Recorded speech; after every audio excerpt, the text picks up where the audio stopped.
Salut à tous, donc aujourd'hui je vais vous expliquer un petit peu rapidement quel matériel j'ai utilisé pour faire mon shooting photo donc dans le Safari, et aussi on va discuter un peu ensemble qu'est-ce qu'on pense du Safari en général. C'est parti!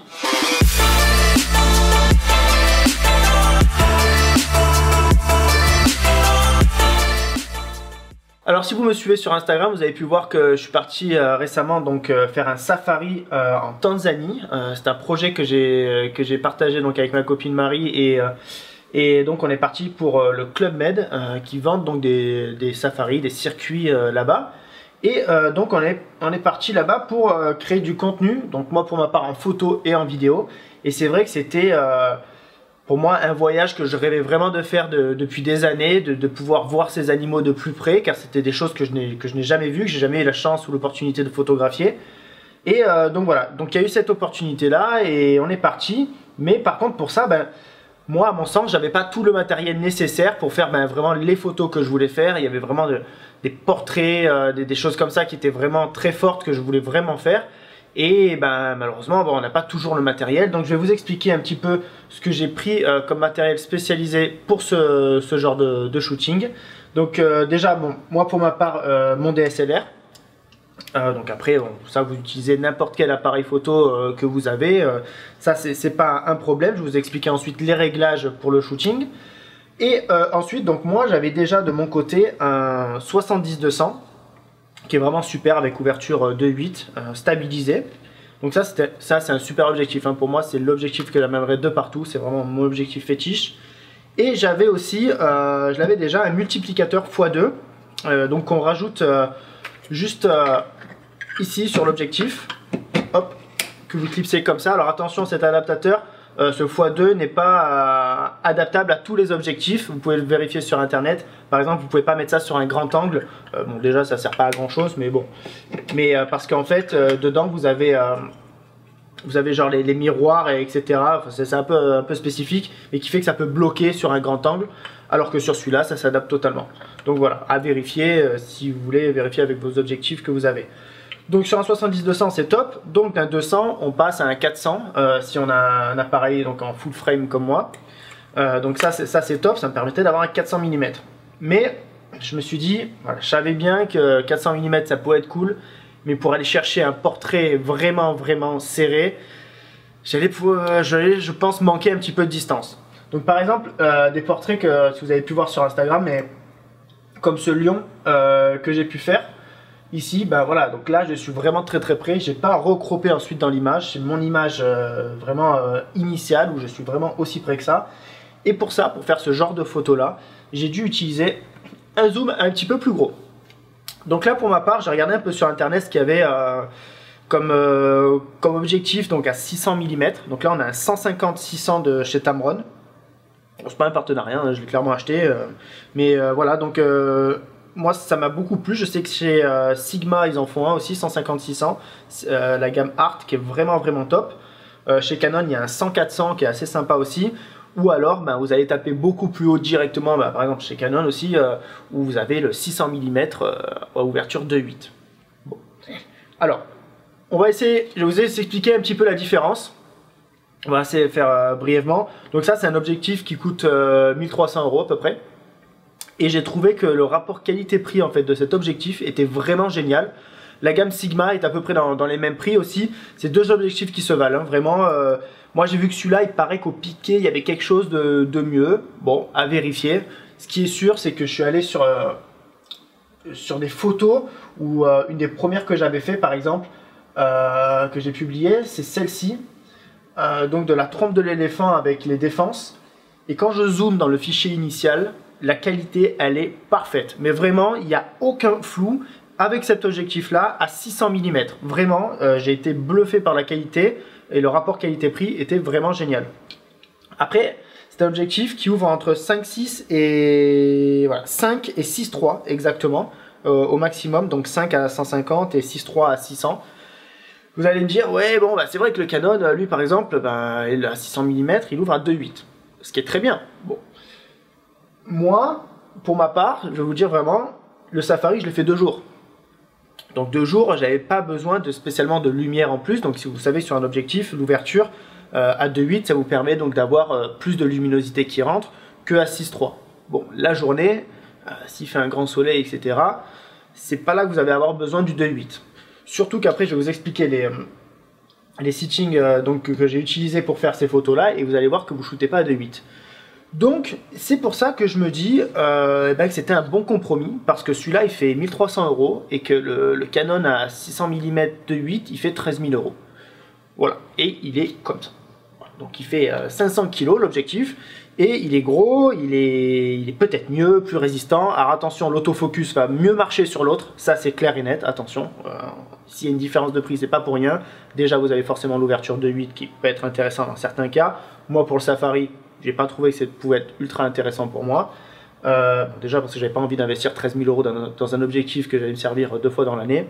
Et donc maintenant je vais vous expliquer donc les réglages que j'utilise sur mon boîtier pour vous expliquer pourquoi j'ai utilisé celui-là et pas un Canon, parce que c'est vrai que Canon par exemple m'avait proposé de me prêter l'objectif pour partir sur ce projet-là.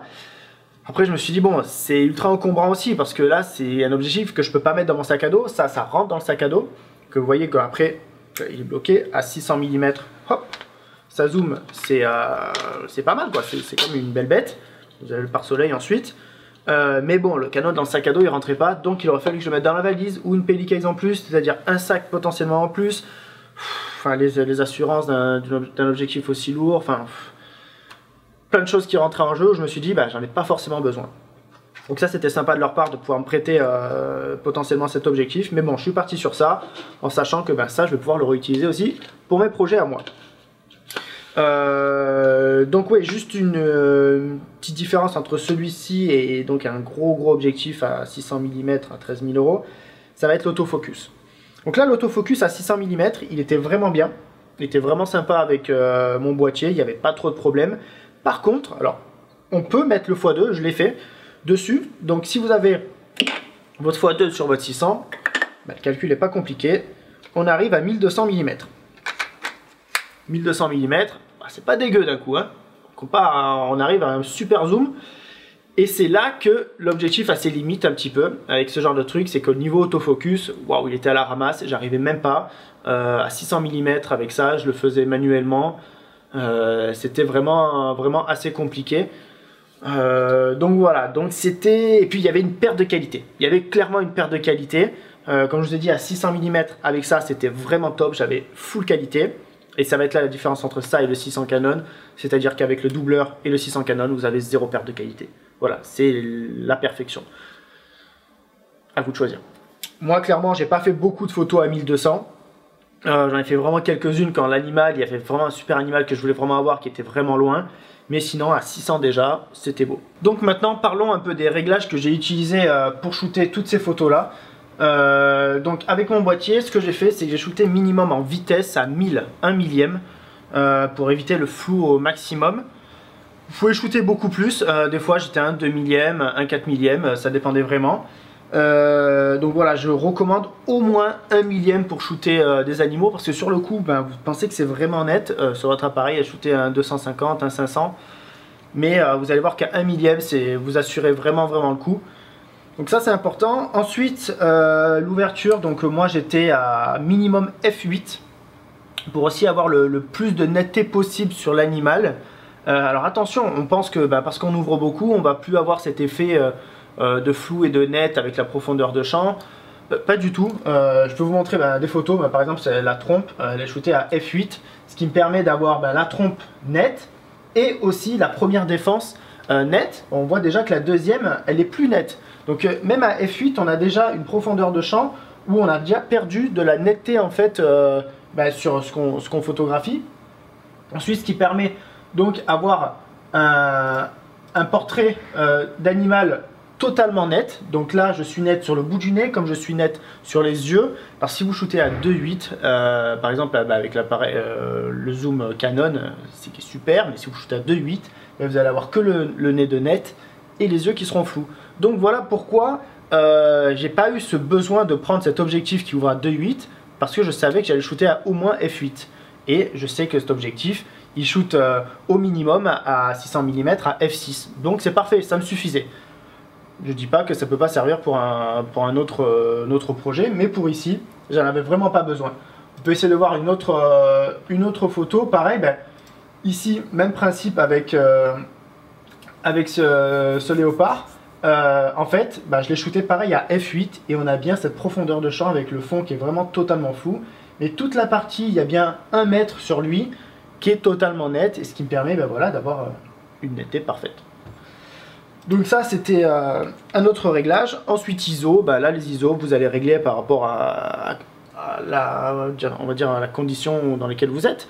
Tout simplement vous allez faire bah, un bon ratio entre les trois, entre la vitesse, l'ouverture et les ISO. Donc par exemple tout simplement si vous mettez vitesse 1 millième, ouverture f8, et ben après à vous de régler les ISO plus ou moins, ou alors vous pouvez augmenter la vitesse si vous êtes trop lumineux par exemple. Si vous êtes par exemple à ISO 100 et que vous ne pouvez pas être moins lumineux avec les ISO, et ben là vous montez la vitesse, ou vous pouvez même ouvrir un petit peu plus, F10, F12. Montez pas trop haut en ouverture parce que sinon ben, vous allez enlever de la qualité. F8 c'est vraiment un bon ratio. Bon là vous voyez pas mais il y a le chat qui fait ses griffes. Norway. Bref, voilà. Voilà, dis bonjour à la caméra. Bah Norway, si vous ne le connaissez pas, si vous me suivez sur Instagram, vous le voyez un peu souvent. Et puis même dans mes photos de safari, je l'ai mis au milieu, il était content. C'est mon tigre blanc. Allez go.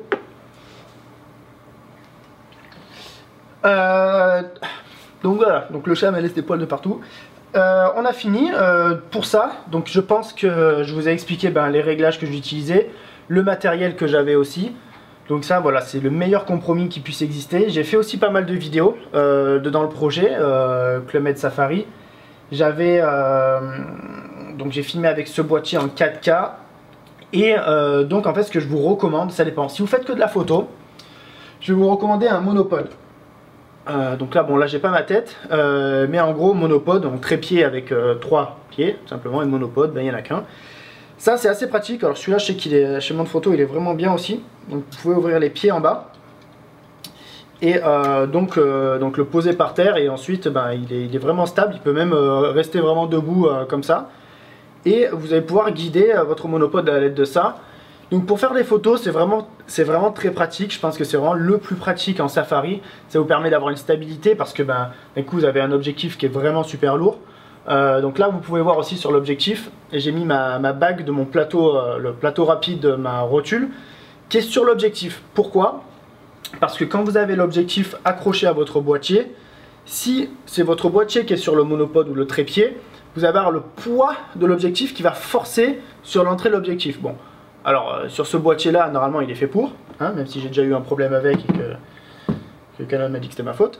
Bref, et ben en fait avec ça vous répartissez le poids en fait sur l'objectif, et donc vous avez votre boîtier dans le vide, et donc il n'y a pas de force ni trop en avant ni trop en arrière. Donc ça aussi c'est important de penser à mettre son plateau rapide sur cette griffe qui est vendue avec. Vous l'avez aussi sur le 70-200 par exemple.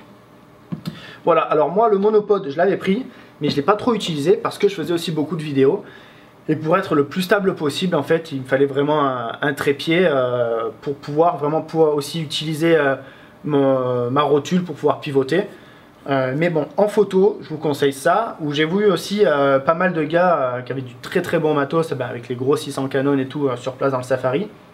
Eux, ils n'avaient pas de monopode, ils avaient juste un gros coussin, donc vraiment tout simple en fait. Il se posait sur le toit de la voiture, parce que vous avez pu voir sur les safaris, vous avez le toit qui s'ouvre, donc pour pouvoir faire des photos d'au-dessus. Et en fait, ils avaient juste posé un gros coussin avec leur objectif posé sur le coussin, et ils étaient là et ils shootaient. Et ça, c'était assez pratique aussi, voilà. Mais bon, je pense que c'est plus pratique en photo qu'en vidéo.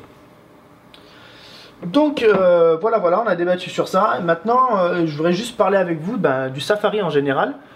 C'est vrai que les photos, les gens sur mon Instagram, j'ai eu de très bons retours. Ils ont vraiment apprécié les photos du safari, ce qu'on disait, ce qu'on partageait, un peu nos valeurs de ce projet-là. Ensuite, j'ai eu aussi 2-3 messages. Alors c'était rare, mais je pense que s'il y a 2-3 messages et qu'il y a d'autres personnes qui le pensent aussi, comme quoi un safari, c'est pas très cool pour les animaux, que c'est un peu trop touristique, que clairement qu'on emmerde les animaux, que c'est négatif. Alors c'est partagé. Moi, je pars bien sûr du principe, c'est logique. Si on se pointe en voiture à côté des animaux, forcément qu'on les emmerde. Voilà, il faut être logique, c'est sûr. Après, il faut faire le point entre les bons côtés et les mauvais côtés. J'ai parlé avec les guides. Moi, j'avais mon opinion. Et après, je voulais parler avec les guides, les locaux, et voir ce qu'ils en pensaient vraiment, eux, qui vivaient là-bas et qui connaissent tout, quoi, qui savent vraiment les vrais mauvais côtés, les vrais bons côtés. Et ils m'ont expliqué une chose toute simple. Ils m'ont dit que s'il n'y avait pas ces safaris-là, s'il n'y avait pas ce côté touristique, malheureusement, il n'y aurait pas d'argent. Et donc, il n'y aurait pas d'argent pour payer tous ces gardes, tous ces rangers, tous ces vétérinaires, etc. Toute l'infrastructure qu'il y a autour, que l'on critique parce que c'est touristique en fait. Mais s'il n'y avait pas tous ces gars-là, et ben tous les braconniers, parce qu'il en existe encore malheureusement, moi j'ai discuté de ça aussi avec eux, et ben seraient là, beaucoup plus présents, sans aucun problème, puisqu'il n'y aurait personne pour les contrôler, forcément. Et donc, ben, il m'a clairement dit que les éléphants n'existeraient déjà plus aujourd'hui, les rhinocéros non plus. Par exemple, ici en Tanzanie, il m'expliquait que là où on est allé, il n'y avait que 30 rhinocéros, ce qui est absolument rien du tout. On n'en a même pas vu un, bon, on n'a pas eu la chance d'en voir un. Donc, je me dis que voilà, il y a quand même un bon côté à ce tourisme qui en fait amène cet argent qui permet ben, de créer toutes ces infrastructures autour pour sauver ces animaux-là. Après, je lui ai demandé aussi clairement, je lui ai dit, est-ce qu'on les emmerde quoi? Nous, avec la 4x4, là, est-ce qu'on les emmerde? Il m'a dit oui. Forcément que les animaux, ils ne sont pas habitués à voir un 4x4, c'est pas logique. Après, ils ont appris à vivre avec. Donc, et moi, je l'ai vraiment vu. À aucun moment, j'ai senti que j'embêtais l'animal, parce qu'il était déjà habitué. Alors certes, au début, il a peut-être eu du mal, chose que je n'ai pas vue, parce que moi, je suis arrivé avec des animaux qui avaient déjà l'habitude de ça. Et donc, en fait, on a fait des stories, on a des photos, où le lion, il était à 1 mètre de la voiture. Donc c'était vraiment absolument impressionnant, il nous regardait même pas, il en avait rien à faire, et le guide nous a même dit que des fois en fait les lions par exemple utilisent le fait d'avoir la voiture pour se cacher pour chasser. Donc c'est assez rigolo, après bon c'est pas forcément naturel, mais bon ça peut être comme un rocher etc. Donc ça c'était assez rigolo de voir aussi qu'il utilisait ces touristes, nous, pour survivre aussi. Donc voilà, bon c'était assez sympa, on a fait un hôtel aussi qui était vraiment magnifique. Il y avait une piscine en plein milieu de la savane quoi.